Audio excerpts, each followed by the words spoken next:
You've heard the story of Jesse James, how he lived and how he died, but if you're still in need of something to read, here's the story of Bonnie and Clyde.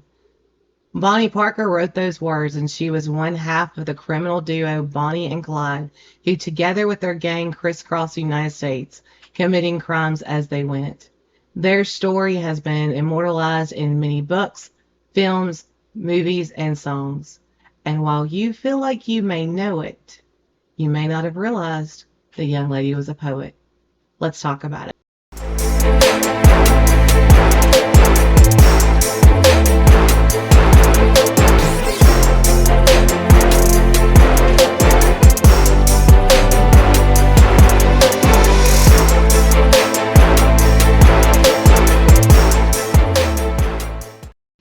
Hi, my name is Tish, and I am so glad that you're here. On this channel, we take a look at histories, mysteries, stories, and different kinds of tales. On October 1st, 1910, Emma and Charlie Barrow welcomed a baby girl into their family that they named Bonnie Elizabeth. They already had a son, so they were thrilled to have a sibling for him. Later, they would also have another little girl that they would name Billy. Unfortunately, in 1914, when Bonnie was only 4 years old, her father died. Her mother was left to raise three children on her own and very quickly realized she was going to need some help. She moved her family back in with her parents in an impoverished area of Dallas known as Cement City. Now, the name alone can tell you that this was not the best area of town. Despite that fact, though, little Bonnie Parker grew up and she was a very bright as well as very beautiful child.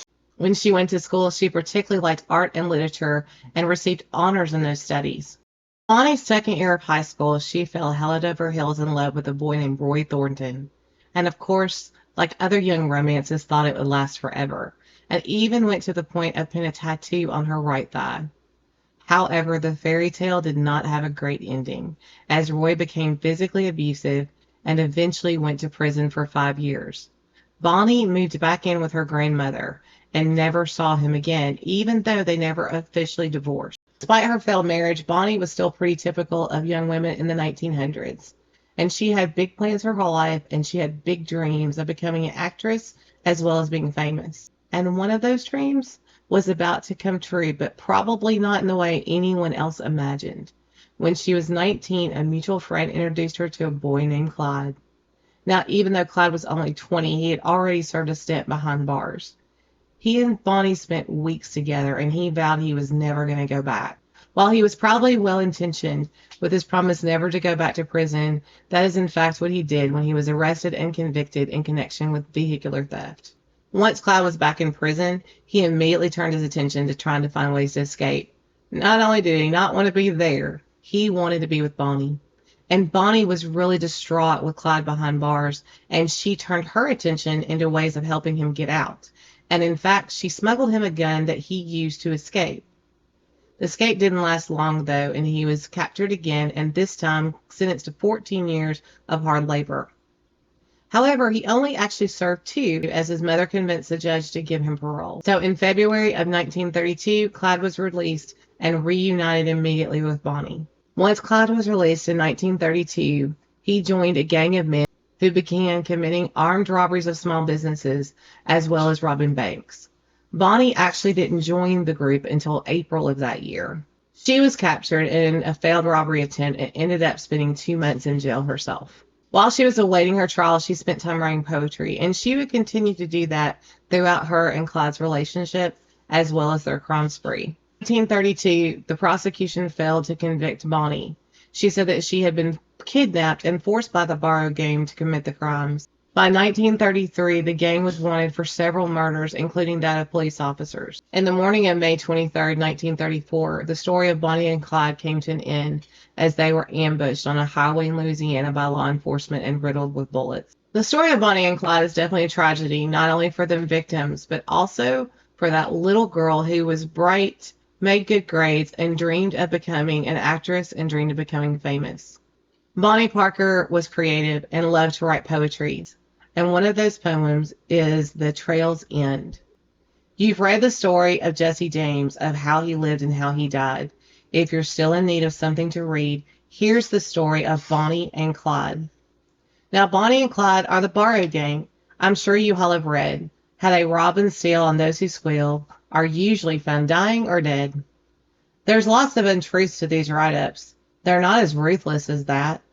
They hate all the law, the stool pigeons, the spotters, and rats. They call them cold-blooded killers. They say they're heartless and mean. But I say with pride that I once knew Clyde when he was honest, upright, and clean. But the law fooled around, kept taking him down and locking him up in a cell, till he said to me, I'll never be free, so I might as well meet a few of them in hell. The road was so dimly lighted, there were no highway signs to guide. But they made up their minds if all roads were blind, they wouldn't give up until they died. The road gets dimmer and dimmer. Sometimes you can hardly see.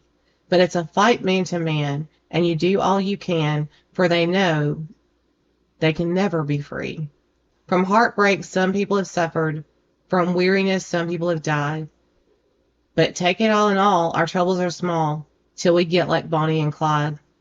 If a policeman is killed in Dallas and they have no clue or guide, if they can't find a friend, they just wipe the slate clean and hang it on Bonnie and Clyde.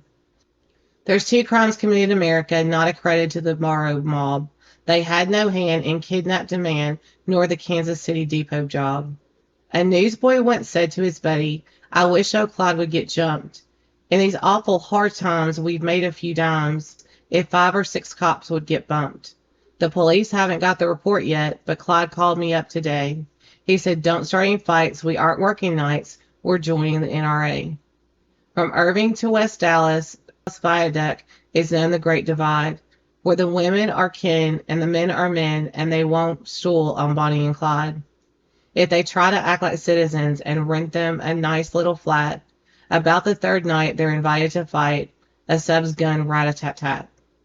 They don't think they're too smart or desperate. They know the law always wins.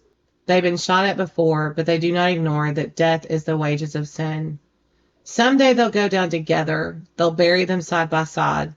To a few will be grief, to the law relief, but it's death for Bonnie and Clyde. To be clear, there is zero question that Bonnie Parker was a criminal, and she left heartbreak and devastation in her wake.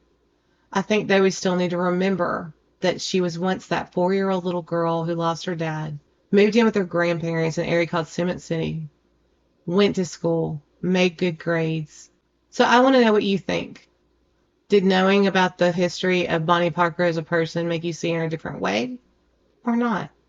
Please leave a comment below. If there's any other topic you would like to see covered, please comment on that as well. If you enjoyed this, I would appreciate it if you would like and subscribe. Good morning, good afternoon, good evening, wherever you are. Take care.